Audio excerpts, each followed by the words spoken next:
हे students, आज हम बात करने वाले हमारे नए कॉन्सेप्ट की जिसका नाम है चेंज ऑफ मेथड। बेसिकली होता क्या है, कभी कभी हमारे पास एक्चुअली दो मेथड हैं। एक है हमारे पास डब्ल्यू और दूसरा मेथड है हमारे पास SLM। ये दो डेप्रिसिएशन के हमारे पास मेथड्स। अब कभी कभी क्या करते हैं बिजनेसेस, इनको चेंज करते हैं। ठीक है। अब चेंज क्यों करते हैं, तो इसके पीछे काफ़ी रीजंस हैं। इससे कभी कभी कुछ लाइक बेनिफिट्स मिल जाते हैं, टैक्स बेनिफिट या कुछ अदर बेनिफिट्स, या कभी कभी क्या होता है कि कोई गवर्नमेंट की पॉलिसी चेंज होती है। ठीक है। गवर्नमेंट पॉलिसी अगर कोई चेंज होती है तो चेंज करना पड़ सकता है। ठीक है। इसके अलावा या फिर कभी भी अकाउंटिंग स्टैंडर्ड, जो अकाउंटिंग को चलाते हैं, ठीक है, कुछ स्टैंडर्ड हैं जो हमें फॉलो करने पड़ते हैं अकाउंटिंग करते वक्त। तो अगर उनमें कोई चेंज होता है, वो कहते हैं कि नहीं अब इस एसेट पे SLM मेथड नहीं WDV होना चाहिए, तो ऐसा हो सकता है। ठीक है। इसके अलावा कभी कभी better presentation, for better presentation, हम कभी कभी क्या करते हैं अपने मेथड्स को जो है चेंज करते हैं। ठीक है। सो अब बात करते हैं चेंज ऑफ मेथड में। तो इसमें दो तरीके से हम चेंज कर सकते हैं। एक है हमारे पास प्रोस्पेक्टिव इफेक्ट, एक है हमारे पास रेट्रोस्पेक्टिव इफेक्ट। ठीक है। अभी प्रोस्पेक्टिव इफेक्ट में अगर बात करूँ तो इसका जो इम्पैक्ट है, ठीक है, वो प्रेजेंट पे पड़ता है। किस पे पड़ता है? प्रेजेंट। रेट्रोस्पेक्टिव जो है इसका इम्पैक्ट जो है पास्ट पे भी पड़ता है। कब पड़ता है सर? पास्ट पे। मतलब अगर आज कोई एसेट आपने खरीद रखा है, आज अगर आप उस पर मेथड चेंज करना चाहते हो, तो अगर आप रेट्रोस्पेक्टिव मेथड लगा रहे हो तो आपको पीछे जा कर के, जब आपने ये एसेट खरीदा था, वहाँ से लेकर यहाँ तक, इस डेट तक का भी आपको जो है मेथड जो है वो चेंज करना पड़ेगा। अगर पहले आप यहाँ पे SLM मेथड पीछे से लगा के आ रहे थे, आप उसे WDV करना चाहते हो, तो पीछे से आपको पूरा चेंज करना पड़ेगा। ठीक है। और देन आगे कंटिन्यू करना पड़ेगा। जबकि प्रोस्पेक्टिव में क्या होता है कि आज आपने कोई एसेट है, अगर आज आप उस पर कोई SLM मेथड या WDV चेंज करना चाहते हो, तो आपको बस आज से चेंज करने की ज़रूरत है, आपको पीछे जाने की कोई ज़रूरत नहीं है। ठीक है। तो इन दो मेथड में ये है कि मैंने आपको बेसिक बताया है कि दोनों बेसिकली है क्या। सो अब क्योंकि ये थोड़ा इजी भी पड़ता है, ठीक है, इसमें काफ़ी कैलकुलेशन बनती है, काफ़ी पीछे तक जाना पड़ता है। ठीक है। तो अभी 5 साल 10 साल पीछे जाना पड़ेगा, तो ये जो है अभी आपके सिलेबस से जो वो डिलीट हो गया है। क्या हो गया है सर? डिलीट। ठीक है। तो आपको जो रेट्रोस्पेक्टिव नहीं पढ़ना है, आपको जस्ट प्रोस्पेक्टिव इफेक्ट पढ़ना है कि आज के बाद अगर हम चेंज करना चाहें तो हमें क्या ऐसे चेंजेस करने पड़ेंगे। ठीक है। सो ये था हमारा, ये स्टैंड ने डिलीट कर दिया है बेसिकली।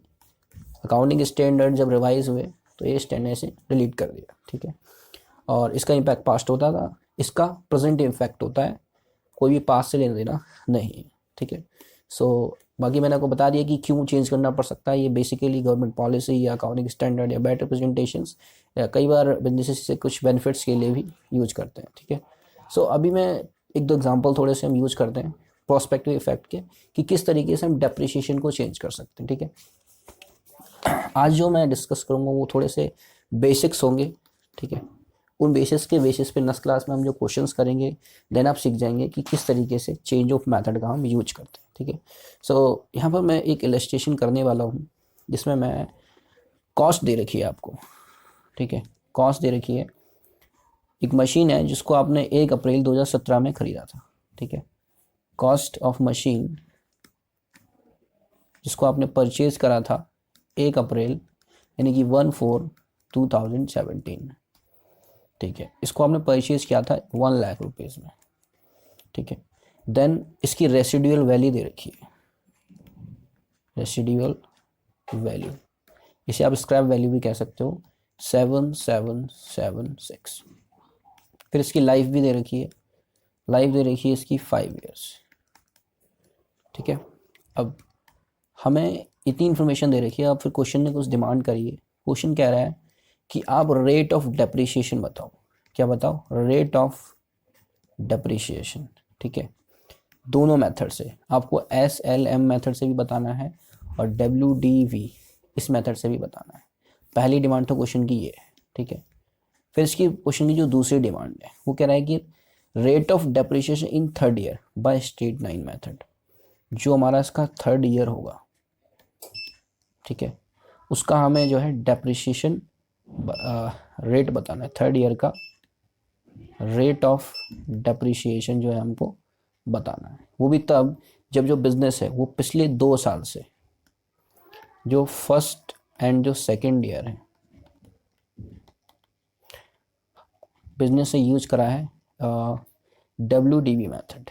WDV मेथड, ठीक है। तो इसने कहा है कि हम थर्ड ईयर में स्ट्रेट लाइन मेथड यूज़ कर रहे हैं, ये रहा SLM मेथड, और आपको बताना है रेट। मतलब फर्स्ट और सेकेंड ईयर में WDV यूज करने के बाद थर्ड ईयर में हम जैसे जा रहे हैं हम यूज करना चाह रहे हैं SLM, तो आपको बताना है तब रेट ऑफ डेप्रिसिएशन क्या होगा, ठीक है। तो डरने वाली बात नहीं है, बड़ा ही ईजी है। ज़रा देखते हैं किस तरीके से हम इसे करते हैं। सो पहले हम पहला वाला केस सोल्व करते हैं। पहले वाले में पहले हम A सॉल्व करेंगे, देन हम B सॉल्व करेंगे, ठीक है। तो A को ज़रा हम सॉल्व करते हैं यहाँ पे। अगर मैं A की बात करूँ, A की अगर मैं बात करता हूँ यहाँ पे, सो अगर मुझको जानना है रेट ऑफ डेप्रिसिएशन तो SLM मेथड से, सो सबसे पहले हमें पता होना चाहिए डेप्रिसिएशन कितना लगेगा। तो डेप्रिसिएशन का फॉर्मूला होता है SLM मेथड में, कौन सा मेथड में, SLM मेथड में cost of asset minus scrap value upon में जो भी आपकी एस्टिमेटेड लाइफ ऑफ एसेट है। सो अगर मैं बात करूँ यहाँ पे कॉस्ट की, वो मैं दे रखी है 1,00,000, इसकी रेसिडुअल वैल्यू दे रखी है 7,776, लाइफ भी दे रखी है हमको 5 इयर्स।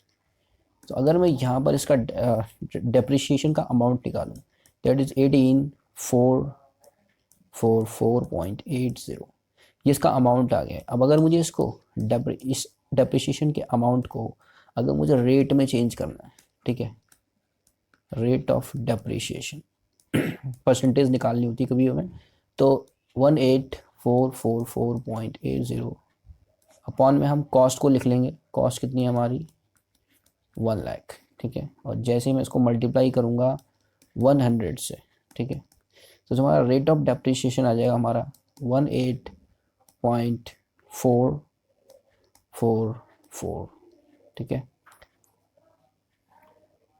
तो ये जो है हमारा परसेंटेज 18.444% जो है हमारा रेट ऑफ डेप्रिसिएशन आ जाएगा, ठीक है।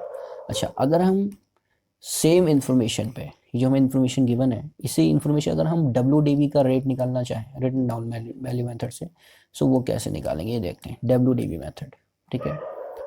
WDV मेथड में रेट ऑफ डेप्रिसिएशन निकालने का जो फॉर्मूला है, ठीक है, वो हमको डायरेक्ट गिवन है, पहले हमने डिस्कस भी करा है। क्या है formula, 1 - n under root scrap upon में कॉस्ट ब्रैकेट इनटू में 100। इस फॉर्मूले से हम आराम से rate of depreciation WDV method से फाइंड कर सकते हैं। सो 1 माइनस लाइफ हमारी कितनी गिवन है 5 इयर्स, स्क्रैप वैल्यू कितनी गिवन है, सो वो यहाँ पे गिवन है, ये रही 7,776। सो 7,776 अपॉन में कॉस्ट हमें पहले से ही पता है 1,00,000, ठीक है। नाउ ब्रैकेट क्लोज इनटू में 100। नाउ जैसे आप इसको सॉल्व करोगे, यहाँ पे जो इसका आंसर आएगा, ठीक है, आप इसे कैलकुलेटर के थ्रू आराम से सॉल्व कर सकते हो, ठीक है। तो इसका आंसर आएगा डेट विल बी 40%, ठीक है। ये हमारा रेट आ गया 40%। यानी कि अगर हम SLM लगाना चाहते हैं 5 साल तक, तो हमें हर साल 18.44 करना पड़ेगा। इसके अलावा WDV अगर लगाना चाहते हैं तो हमें 40% का डेप्रिसिएशन हर साल लगाना पड़ेगा, ठीक है। ओके, पहला वाला आंसर हमारा सॉल्व हो गया है, बेसिक था। नाउ अब सेकंड वाले की बात करते हैं। सेकंड वाले में क्या कह रहा है, ये कह रहा है सर देखो, जो आपके पहले और दूसरे साल होंगे उसमें आप WDV मेथड यूज करोगे, लेकिन जैसे आप थर्ड ईयर में आओगे आपको SLM मेथड से रेट ऑफ डेप्रिसिएशन बताना है। तो हमने कहा कोई दिक्कत नहीं है, बता देंगे। पहले हम पहले और दूसरे साल में WDV मेथड यूज कर लेते हैं, ठीक है। तो पहले और दूसरे साल में WDV यूज करते हैं। ज़रा सा यहाँ पे एक लाइन ड्रॉ करते हैं, ये रहा। ओके, सो कॉस्ट हमारे पास है ही कितनी, कॉस्ट है हमारे पास 1,00,000, ठीक है। अब क्योंकि हमारे पास पहले से स्क्रैप वैल्यू और लाइफ गिवन थी, तो हमने रेट ऑफ डेप्रिसिएशन पहले से ही पता कर लिया यहाँ पे, ये रहा WDV मेथड से। अगर WDV मेथड से हम रेट ऑफ डेप्रिसिएशन लगाना चाहते हैं तो हम 40% का डेप्रिसिएशन हर साल लगा सकते हैं पूरे 5 साल तक, ठीक है। सो अभी हमें 2 साल का लगाना है, तो यहाँ पे हम लगाते हैं सबसे पहले फर्स्ट ईयर का लगाते हैं 40%, तो कितना आएगा 40,000। ये माइनस कर देंगे, वैल्यू कितनी बची 60,000। नाउ अब हम सेकंड ईयर में डेप्रिसिएशन लगाएंगे, तो सेकंड ईयर में जैसे ही आएगा, और WDV मेथड में क्या होता है, कॉस्ट पे ना लग करके फिर जो ये WDV रिटर्न डाउन वैल्यू है, इस पर डेप्रिसिएशन लगता है। सेकेंड ईयर में फिर से 40%, तो इसका 40% निकालोगे आप 60,000 का, ये आ जाएगा आपका 24,000। ठीक है ना, अब जो वैल्यू कितनी बची है 36,000, अब वैल्यू बची है हमारे पास 36,000। अब देखो होने वाला क्या है, एक एसेट था इसकी जो लाइफ थी 1 2 3 4 5, 1 साल 2 साल 3 साल 4 साल और 5 साल लाइफ थी। यहाँ पे था वो 1,00,000 रुपए का, लास्ट में जो उसकी वैल्यू होने वाली थी 7776। बट हुआ क्या है, अगर हम WDV मेथड यूज़ करते तो हर साल हम 40% का लगाते तो हम यहाँ पहुँच जाते। ठीक है, लेकिन अभी क्वेश्चन ने कहा था सिर्फ 2 साल लगाओ, तो हमने 2 साल लगा दिया है। ठीक है, और आज की वैल्यू कितनी बची है, सिर्फ 36,000 रुपये। अब क्वेश्चन चाहता है कि जब यहाँ के बाद मैं डेप्रिसिएशन लगाऊं तो वो कौन से मेथड से लगाऊं, SLM मेथड से। और क्वेश्चन ने ये पूछा है कि बताओ अब हर साल कितना % का डेप्रिसिएशन लगाओगे। ठीक है, सो अब हमें डेप्रिसिएशन आगे का निकालना पड़ेगा। सो देखो अभी हमारे पास इस क्वेश्चन में बात करिए तो अभी हमारे पास जो लाइफ बची है 3 साल बचे हुए हैं लाइफ के, स्क्रैप वैल्यू फिर से यही होने वाली है कि इतने में ही बिकेगी, क्योंकि लाइफ है ही उसकी एक्चुअल में 5 साल, और 5 साल बाद इतने की बिकने वाली है, चाहे कुछ भी कर लो। ठीक है, तो आज की वैल्यू कितनी है, आज वैल्यू है 36,000। तो अगर मैं डेप्रिसिएशन का अगर रेट निकालूँ तो सबसे पहले हम डेप्रिसिएशन फाइंड करते हैं। 36,000 माइनस में स्क्रैप वैल्यू 7776 अपॉन में अभी लाइफ कितनी बची है, लाइफ बची है हमारे सिर्फ 3 ईयर्स।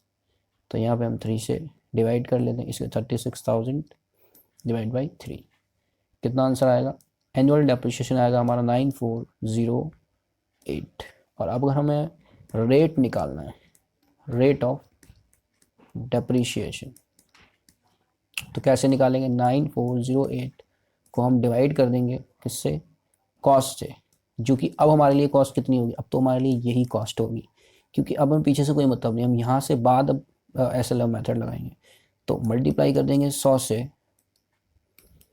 सो आज के दिन जो हमारा डेप्रिसिएशन बन जाएगा 26.133%। यानी कि अब अगर हम डेप्रिसिएशन लगाना चाहते हैं SLM मेथड से तो रेट कितना लगेगा, 26.133%। ठीक है, जबकि अगर शुरू से ही अगर हम SLM लगाते तो देखो कितना रेट था, तब रेट था हमारा 18, लेकिन क्योंकि अब 2 साल WDV यूज हो गया है तो SLM अब चेंज हो जाएगा, अब तीनों साल में जो SLM लगेगा वो 26% का लगेगा। ठीक है, सो कुछ इस तरीके से ही जो हमारा डेप्रिसिएशन अभी क्वेश्चंस में चेंज होगा, पहले हम WDV लगाएंगे फिर SLM में कन्वर्ट करेंगे, या पहले SLM में होगा फिर WDV में कन्वर्ट करेंगे। तो कुछ इस तरीके से जो है हमारी कैलकुलेशंस होने वाली है। ठीक है, सो आई होप कि आप लोगों को ये समझ में आया होगा। नेक्स्ट क्लासेस में हम कुछ ऐसे और एग्जांपल ट्राई करेंगे, एंड इसके अलावा फिर हम धीरे धीरे और इसके इलस्ट्रेशन जो है वो करेंगे।